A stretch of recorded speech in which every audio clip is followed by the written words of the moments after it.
Okay, good morning everybody, and Hazak Baruch, thank you for joining us on this beautiful Sunday morning, Shavua Tov.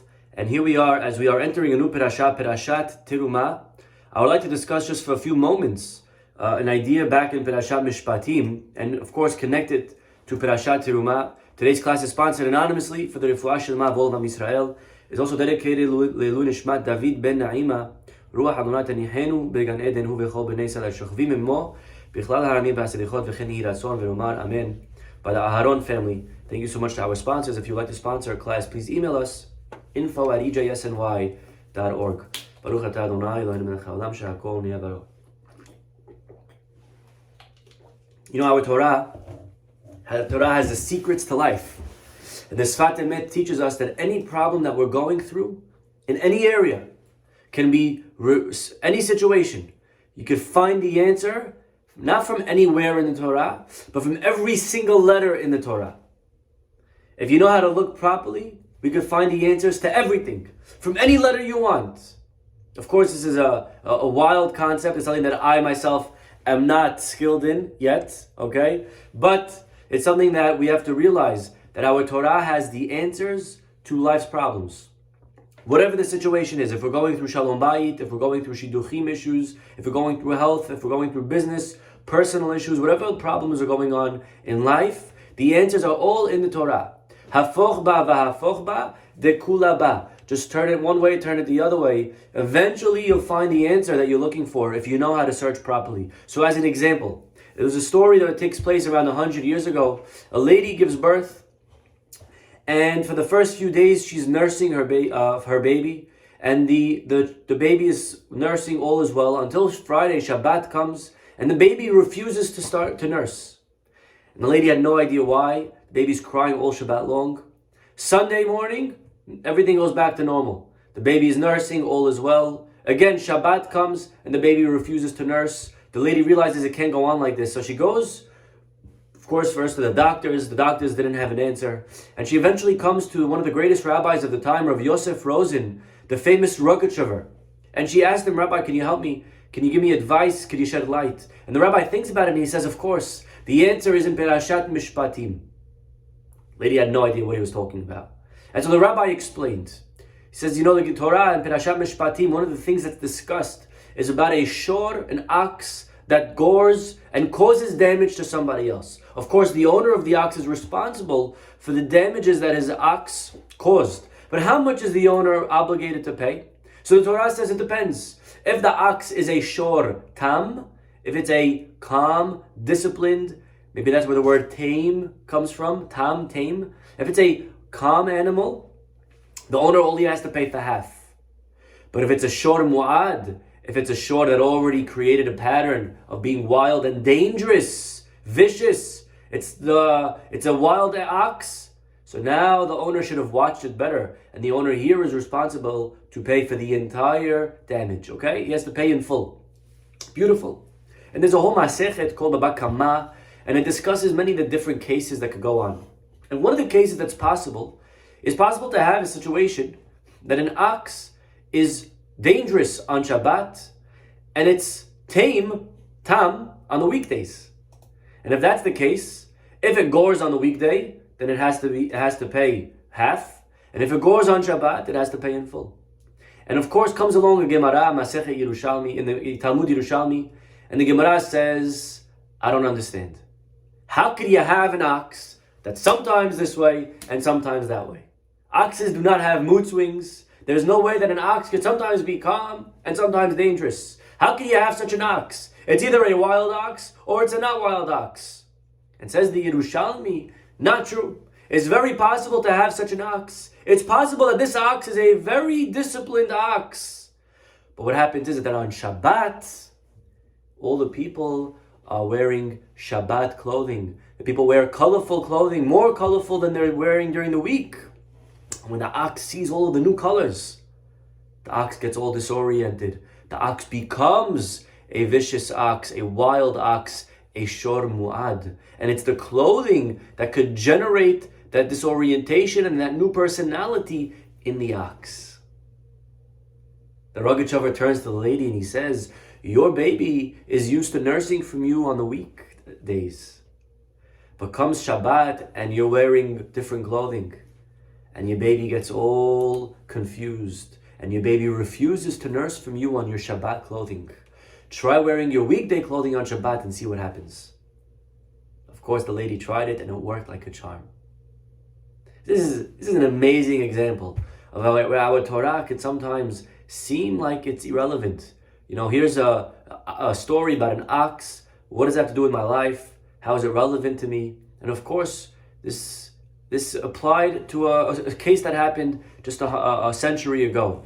Of course, this is true with every pasuk and every letter in the Torah. If we know how to dig deeply, we'll find the answers. One of the things that we learned from our parasha last week, Mishpatim, that we just finished reading yesterday, is really one of the secrets to life. And that is something that we're all looking for. Everyone in this room is looking for one thing. We are all looking for the secret to simcha. We're looking for the secret to joy. That's all we want. The reason we eat food, and the reason we go buy certain clothing, and the reason we buy certain things, we go to certain houses, we do whatever we want, right? We do the things that we do is because we want one thing. We're looking for joy. And we're willing to do whatever possible to find simcha. And it's amazing because, we live in a country that you would think happiness would be at an all-time high. We live in a country that has more abundance, more shefa than ever before.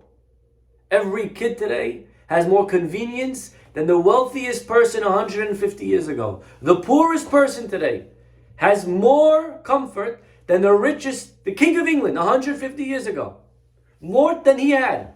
We have cars and we have phones and we have air conditioning and we have heating, and we have bathrooms and we have different clothings and we have different foods. You open up your closet, you pick what you want to eat today. You want meat, you want dairy, you want parv, you want dairy and then meat, you want meat and then dairy and wait 6 hours. Whatever you want, you have everything there for you in the same closet. It's amazing. It's amazing how much shefa exists. And yet, happiness is not at an all-time high. Happiness is, as a matter of fact, at an all-time low. The offices of the therapists are flooded with patients, psychologists, psychiatrists, medications. Today you go out with somebody, you have to ask what medication are they on, not if they're on medication. Already it's so common today that someone has something. Everyone's just different things. And what is going on? The anxiety and the depression. Everything today you would think it would be so simple. We have so much, the world would be great. And it's not the case. And really the word shefa, if you rearrange the letters, it could also spell the word ipush. You know what ipush means? Ipush means to rot. Because sometimes shefa doesn't lead to happiness, it leads to ipush. So what does lead to happiness? And if we open our parasha Mishpatim and we read, is one common denominator. If we read the whole Torah, and I were to ask you in one word, what does God want from us at the end of the parasha? It's all about giving. That's how to summarize the whole parasha. Giving. Giving money to somebody that needs a loan. Giving from your time. If you see your friend who lost an item, you have to return it to him. It takes a lot of time. I don't know if you ever lost something or if you ever returned something. It's not an easy thing. You got to take the wallet, you got to look through your white pages, you got to find the owner, you got to call them up, you got to leave a message, then you got to go and meet them wherever they're willing to meet you. You got to drop it off. Takes time. You got to give from your time. You got to give from your energy, from your efforts. If you see your friend loading or unloading a donkey to help them, the Torah wants us in one word to give. And really, giving is the secret to happiness in life. We usually think that the way to be happy is to receive. But if you think about it, receiving, when you get something, there's a moment of happiness or excitement, right? You get a present. Oh my God, I'm so excited. What'd you get me? A bracelet? I know you got me a bracelet. Oh my God, you got me earring, right? You get excited for a minute or 2 or 10. You see all the presents around the Hanukkah candles or on your birthday, right? It feels good to receive. But how long does that newness last? You feel good for an hour. You get home, you already want the next toy. Think about a couple, husband and wife, boyfriend and girlfriend, and they're going out and that feeling, right? That newness. And how long does that last? They get married and then it fades. Happiness doesn't come from getting something new. Happiness doesn't come from receiving. And again, it's not usually how we think. Usually we think, if I want to be happy, I got to start getting more things. And the Torah reminds us in Perashat Mishpatim, there's only one way to really be happy, and that is to give. And the more we give, and anyone that's given knows exactly what I'm talking about. Try to think the last time that you did something for someone else. Think of the last time that you gave someone, maybe it was a chesed organization that needed your time. Maybe it was a family that needed money. I myself, I think back to a time that I was able to drop off food for Shabbat to a certain family that needed. I didn't even pay for it. All I did was pick it up and I dropped it off. And the feeling of simcha that I had lasted forever. You're sometimes able to change someone's life with just a little bit of a few dollars. And that feeling is forever. You know, I was away on vacation for a few days with my family. And in these Caribbean islands, you know what they get paid? The wage. They get paid like $80 a week. It's crazy. Full-time help, $80 for the whole week. It's a joke. I wish, right? Bring him here. Okay. And the week is over, and you got to tip him. And what's the normal tip? $20, $25 if you want to be generous. And here's a very easy opportunity for somebody to say, okay, $20, 2 staff, $40, and you get off easy. You never see him again, and they'll be happy. They'll be appreciative. And I remember sitting down with my wife, and she was telling me, what's $50 to us? Nothing. Think about what's $50 to these people. $50 to them, you change their life. And I was contemplating, I was debating back and forth. I don't know, I could save the $30 times 2 people, $60. Be a little cheap. And it's not like I'm being rude. I'm giving them very generous. It's $20. I'll give them $25. And you know what? I pulled out the extra few bucks. For me, what was the difference? I gave it to them, $50. But when you hand them the money and you say on the last day as you're leaving, thank you so much for all your service, it was excellent. And they look down and they see that you're giving them $50. And they start crying in front of you. And you change the year for $50. Let me tell you something. I could have bought with that extra $30, I could have bought a very nice sandwich. But the feeling of joy that I have is still with me fresh right now. A whole 72 hours later. How long does a good sandwich last? Anyone that's given knows exactly what I'm talking about. And this is a silly example. I'm talking about a silly example. If you've given, you've changed someone's day, you've helped someone, and by the way, giving is addictive. I was talking to a lady yesterday. She started this thing called, I think, the gift of giving, where she makes packages, she makes food. Every week she's making, I think, 200 or 400, I think now it's up to 500 packages of food ready to eat. Every single week she's giving out 500. And she's making it alone in a house. Now all these organizations are reaching out to her. People are reaching out to her. They want to sponsor it. High schools are reaching out to her. They want to send their students there to help her on these chesed, to get hours and just to train their kids to do more chesed. And she came over to me yesterday and she's like, Rabbi, you don't understand. It started with a few meals. I was walking in Mea She'arim and I saw this kid with a stroller and a fax machine and it fell and it broke. And I asked him, what is he doing? And he said he's going to get it fixed. And I saw the poverty. And I went to the local rabbi and I said, Rabbi, I want to see the poverty that exists. Could you take me around? And he showed me a few families. And it started in Israel with a few friends making a few meals a week. And she says, I got hooked. And it gave me life. It gave me energy. It gave me my soul. I looked forward to it the next week. I said, I got to do it again. And I couldn't go on without doing it. I became addicted to wanting to do. This is a person that realizes that when we give, we're actually not giving anything. We're actually taking. When we give of our time, if we give of ourselves to other people, we give of our money, and we all have something that we can give. But that feeling of giving that's the feeling of simcha. Because we all have 2 souls within us. We have the animal soul, right? The behemah within. And we all have the godly soul, the tselem Elokim, right? We all have a God within us and we have the animal within. And the animal within is the part that wants to take.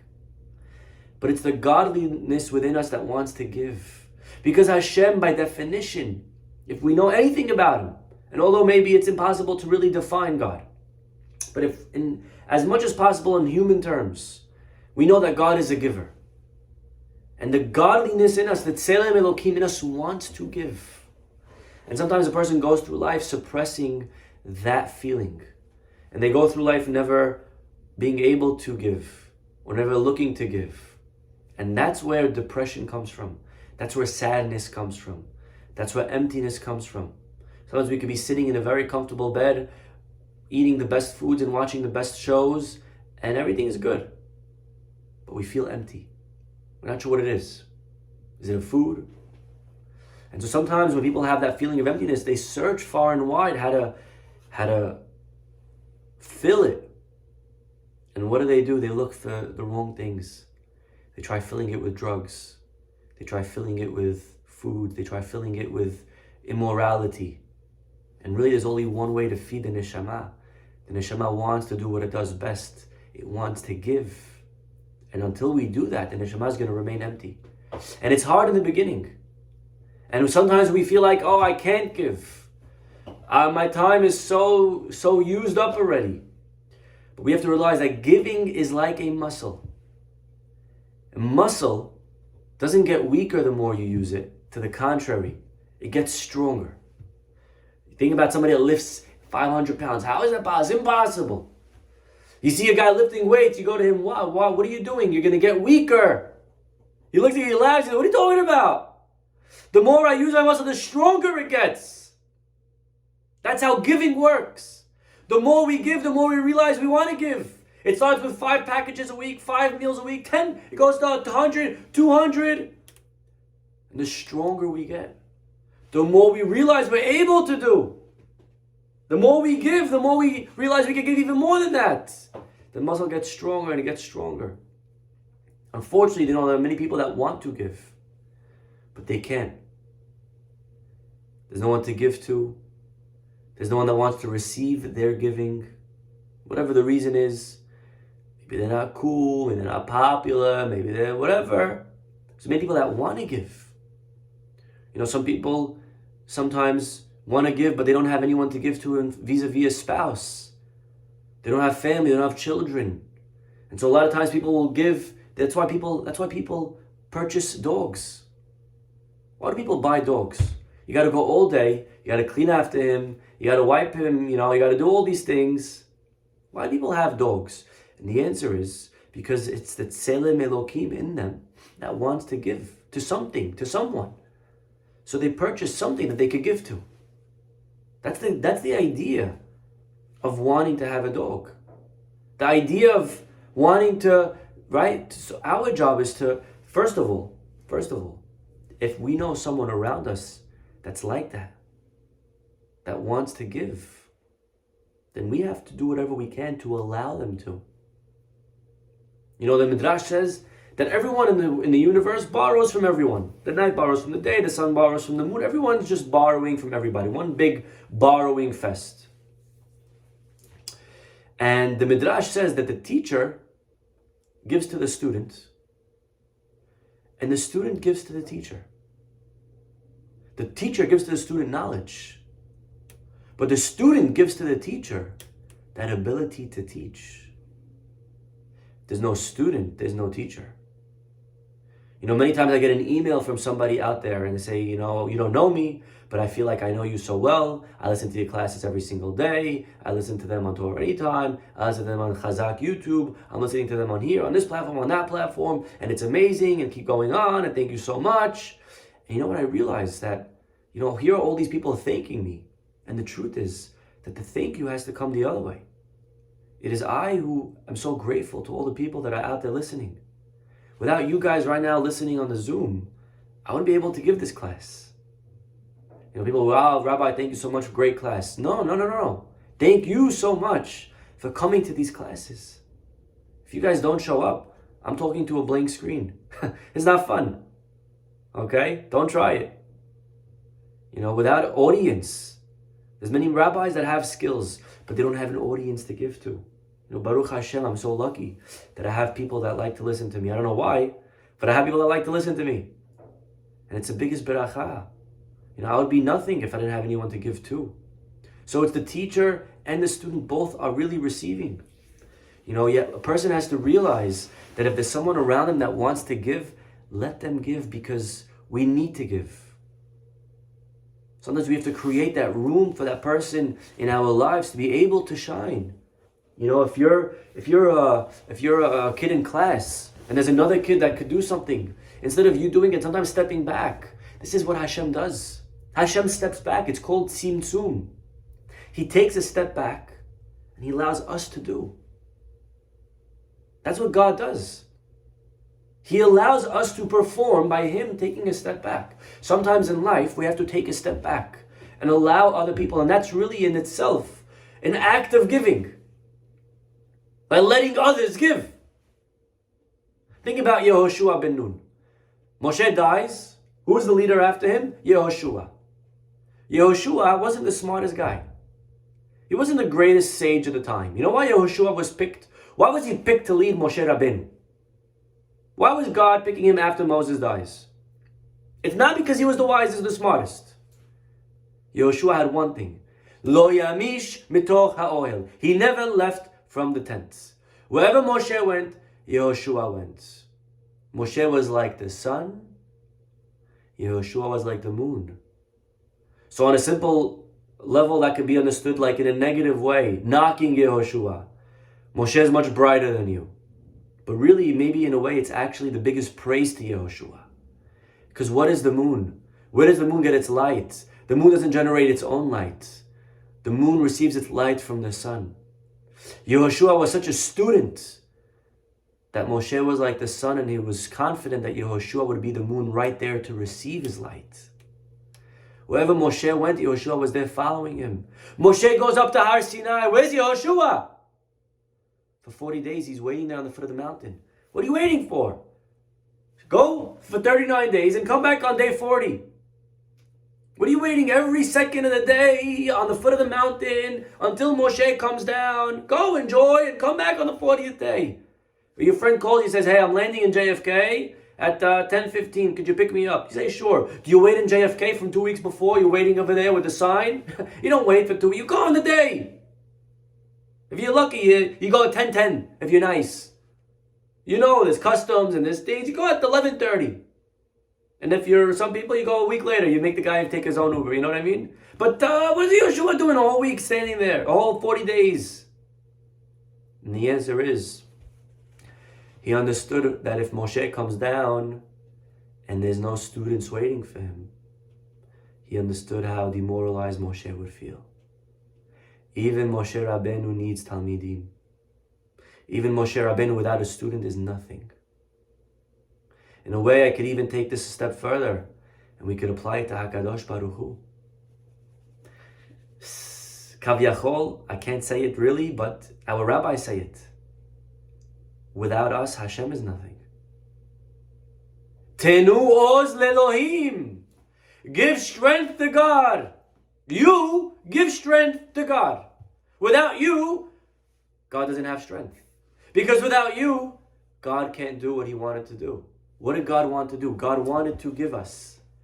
If you don't do mitzvot, if you don't live a life of religiousness, a life of ethics and honesty and truth, if you don't live the way the Torah wants you to live, then what happens is God can't do what He wants to do. God can't give you. The rules are, God gives those who deserve. If you don't make yourself into a vessel that's ready to deserve, then God's whole purpose of creation is going to go down the drain.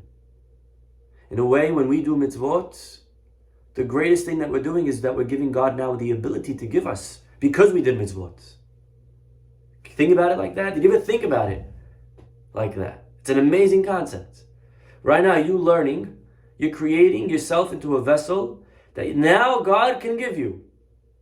That's why when you're learning, you're doing Hashem the biggest favor. That's why when you do a mitzvah, you're doing the biggest favor. That's why when we do an Averah, what does it mean when we do an Averah we're hurting God?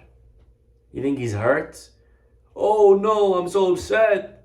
He ate Tareh. Hashem doesn't change. But now Hashem can't give. Hashem wants to give. It's like a husband who buys for his wife an anniversary gift. And how do you feel when you buy someone something? You try to think back to the time that you bought somebody a present. And it's in your back pocket. And you planned the whole thing for a whole week or even a month. How are you going to wrap it? How are you going to give it? When? What are you going to say, right? The excitement. Should I put it under the napkin? Should I put it in the thing, right? Imagine your daughter gets engaged and now you're giving the chatan a gift. You're going to give him a watch and you're planning, how should we give it to him? Should we give it to him at the behind on the picture, on the seder? Should we put it on his plate, right? You're preparing the whole thing. And, the person comes home, you get home, you're ready to give your wife, your husband the gift. And then all of a sudden she starts yelling. I called you 17 times. Why are you not answering the phone? I don't understand. The wife comes home. She wants to give her husband a gift. And he's like, I come home. There's no dinner. There's not this. And instead of being able to give them the gift, you realize you can't give it now. You can't give it to them in the middle of the fight. What do you say? Here, take your watch. Take your watch. Get out of here. Or here's your watch, right? You can't give him the watch. So you sneak the watch back into your pocket. And you're hurt. You're hurt not only from the fight, but you're hurt because now you can't give. Hashem wants to give us. But when we sin, we shoot ourselves in the leg. When we sin, we cut the ability, the pipes, we clog the pipes. And now Hashem's hurting because He can't do what He loves to do. So in a way, not only do we have to give the people around us the ability to give, not only does a student have to give the teacher the ability to give, but as people, we have to give God the ability to give. Tenu oz le'Elohim. Give Him strength. And so sometimes letting someone do is the biggest act of chesed. A lot of times I'll have someone who calls me and says, Rabbi, I want to thank this person that helped me. I want to send them flowers for Shabbat.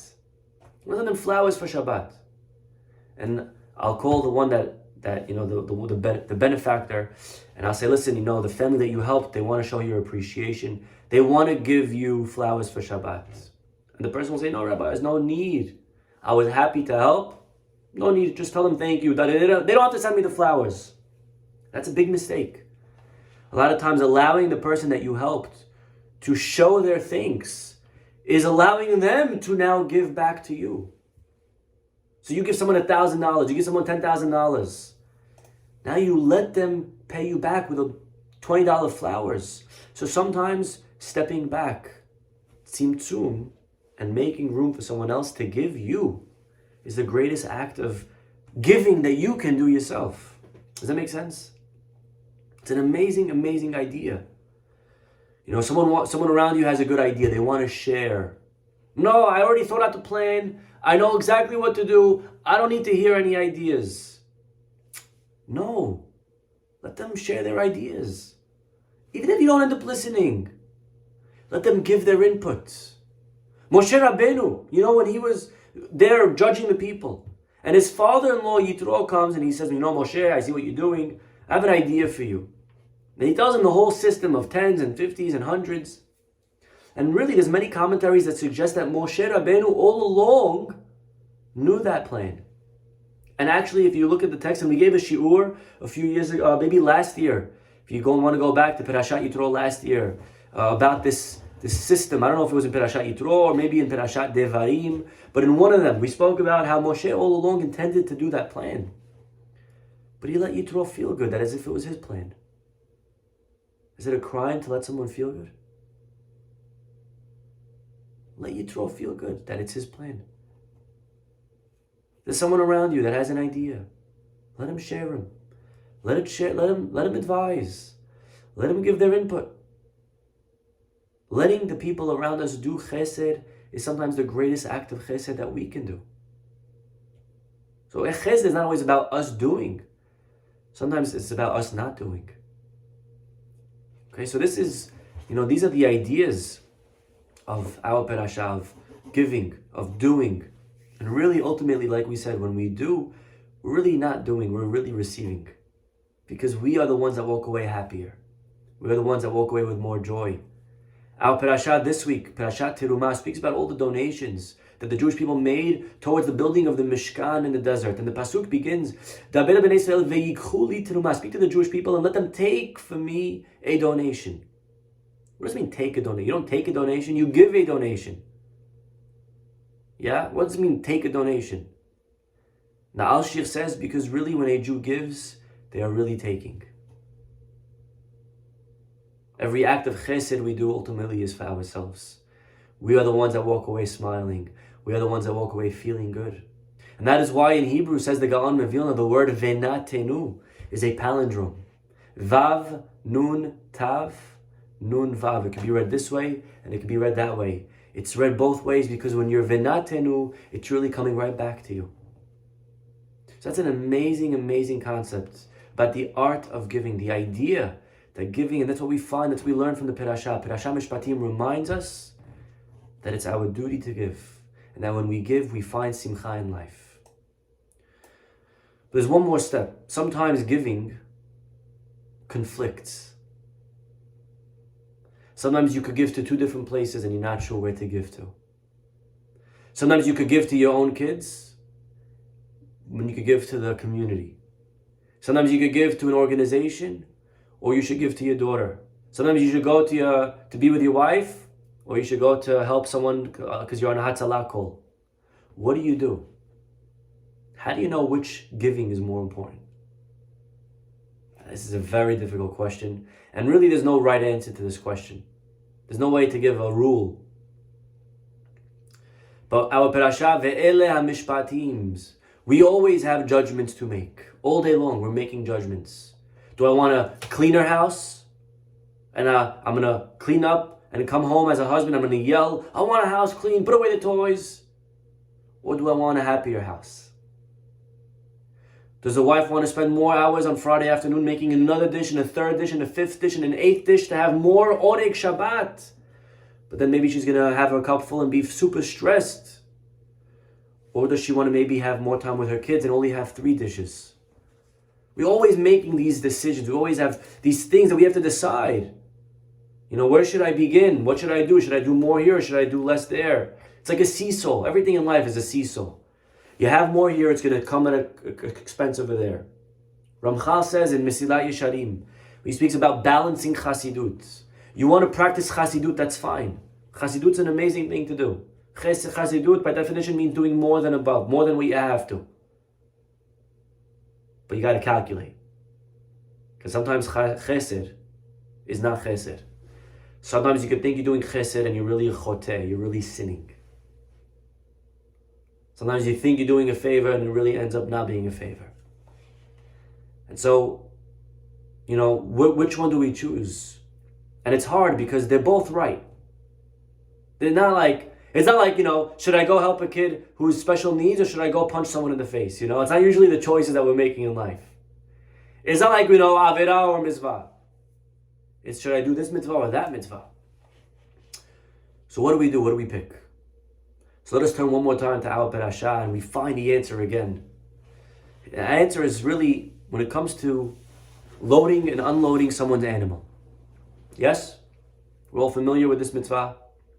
If you see your friend's donkey or your enemy's donkey and it's robetz ta'ad masa'o, hakem takim imo, azov ta'azov imo, help your friend unload/load his donkey.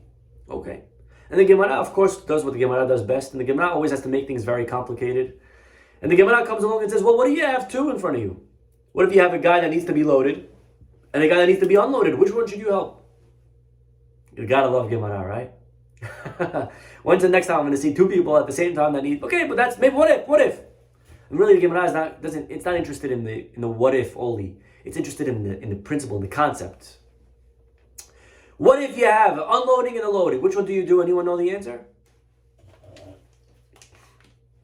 Why? Very good, Jennifer. Unload, why?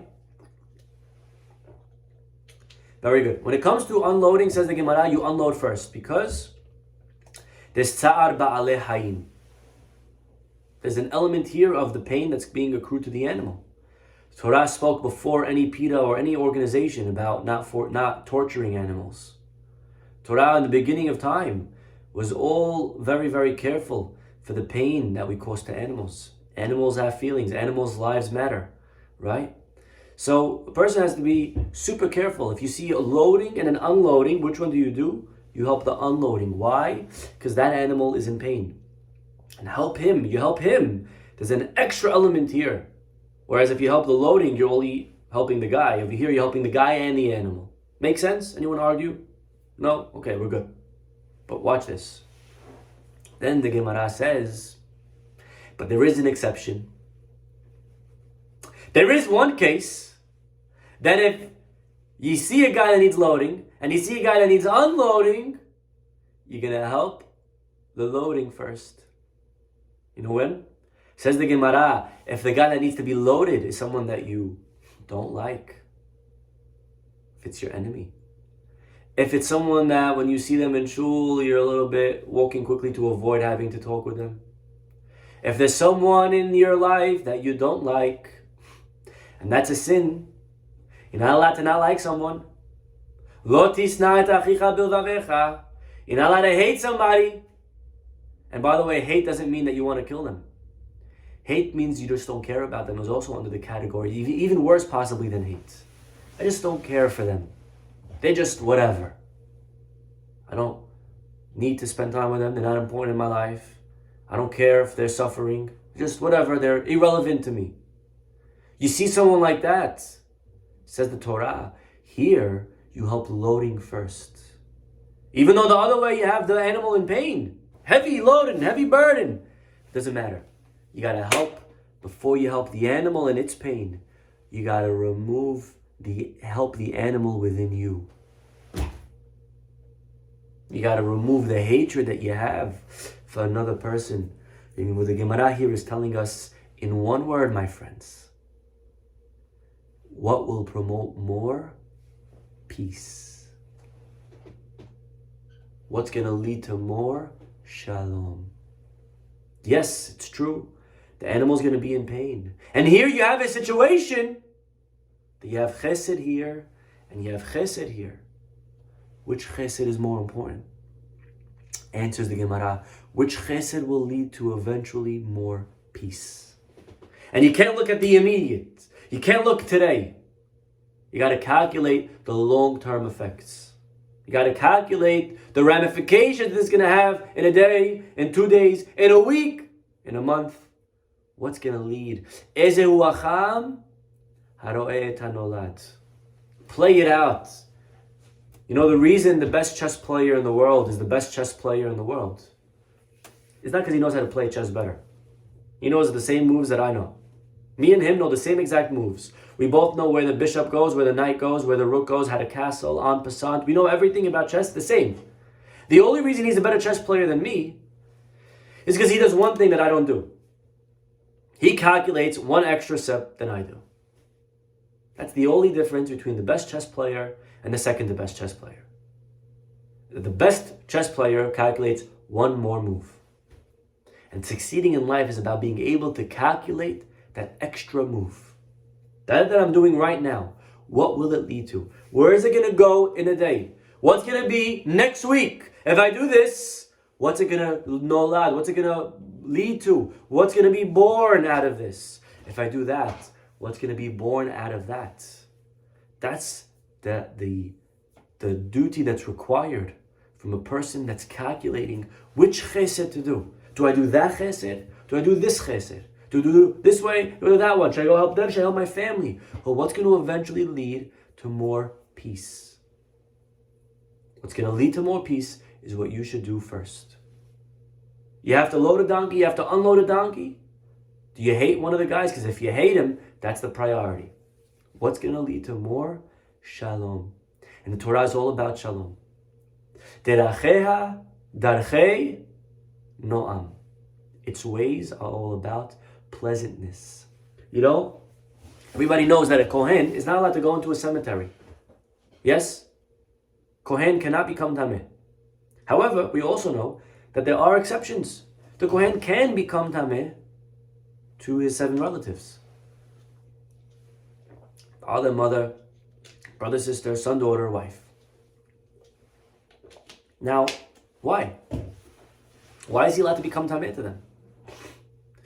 And one of the reasons that's given by the chinuch is because a kohen never chose to be a kohen.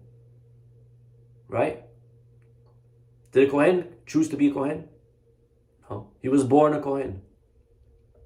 And the Torah understands that every person has tremendous ties to their family.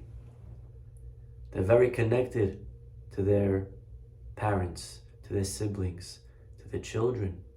And to tell this kid, you cannot become tameh to this person that you just lost, would be an unfair thing to expect of them. It's not his fault he's a kohen. You can't demand of him something that's not his fault. And therefore we let him touch the dead body. Unbelievable. And that's why, by the way, Kohen Gadol cannot touch those 7 people. Because when you become a Kohen Gadol, you're choosing to do so.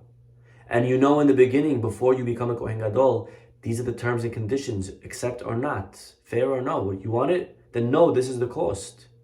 And so the Kohen's going into the deal from the beginning knowing that this is what he's going to have to do.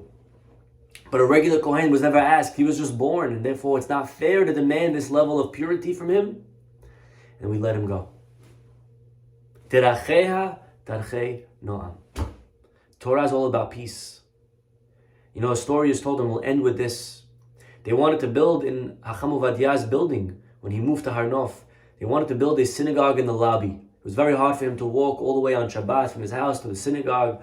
They wanted to build a synagogue in the lobby of his apartment building. And they needed everybody to sign. And everybody signed and agreed. All the tenants, they allowed it. There was just one tenant that disagreed, that didn't sign. He said, are you crazy? Gonna have a shul in this building? You know how much traffic is gonna happen? All the people that want to do a brit milah for their kids, for the bar mitzvahs, people are gonna come every morning. There's gonna be a whole traffic down the block every day. The rest of our lives, there's gonna be traffic on this street now. You bring a shul into the building. I'm not signing. He had a point, maybe. People, of course, were so furious. What do you mean? It's the rabbi. It's the chief rabbi. He's disrespectful. You better sign it. The guy wouldn't sign. They went to Hacham Ovadiah. They said, Rabbi, we need the permits. To get the permit to create a shul in the lobby, we need everybody to sign off. There's one guy that's giving us problems. Go speak to him. And Hacham Ovadiah turned to them and he said, you want me to speak to someone that's going to be inconvenienced by a shul? If one guy is going to be inconvenienced from our synagogue, lo shaveh, it's not worth building it. If you're going to inconvenience one person, teracheha darchei noam, because her ways are ways of peace. Her ways are ways of pleasantness. You want to build a shul and then create machloket with it? Create fighting with it? That's not shalom. Not building the shul. Amazing. This is how these people thought. This is how these people thought. They looked at what's going to bring more shalom. You know, sometimes a person can make an extra dish for Shabbat, but it's going to take that extra hour that's going to push you over the edge.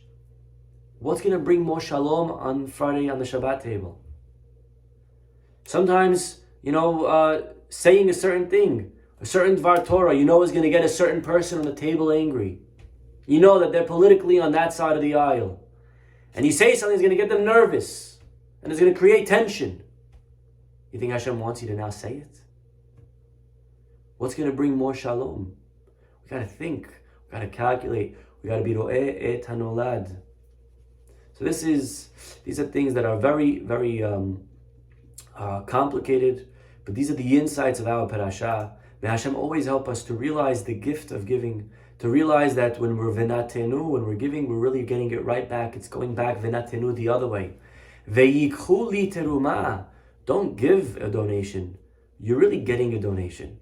Because when we give, we walk away happy.